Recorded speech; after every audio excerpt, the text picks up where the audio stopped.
Cette magnifique figure Kishi nous vient de la République démocratique du Congo, où elle devait assumer le rôle rituel de Bwanga protecteur dans un village songé. Le terme songé possède un large spectre sémantique englobant des considérations ethniques et géopolitiques.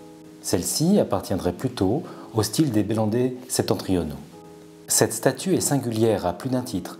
Tout d'abord par sa belle patine huileuse, son expression profonde à la fois sereine et agressive, avec ses dents proéminentes, cette énergie intériorisée qu'elle manifeste, une puissance toute spécifique au corpus des œuvres anciennes du XIXe siècle précolonial dont elle est un exemplaire remarquable.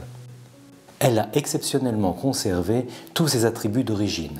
Les bandes de cuivre qui bardent son visage, ses clous, sa jupe de raffia, son perlage, l'anse du petit panier qui devait contenir des substances magiques et ses parures en fourrure animale. Tous ces éléments dont les premiers collectionneurs avaient tendance à se débarrasser autrefois. Leur absence aurait constitué un appauvrissement de la teneur symbolique de cette œuvre. Les éléments de fourrure de félin, par exemple, sont la marque des chefs chez les Songye. D'une manière générale, la corne d'antilope, qui orne souvent le front des statues Songye, est ici dissimulée sous une peau mouchetée de civette, emblème de pouvoir, un signe d'un roi ou d'un haut dignitaire de la cour.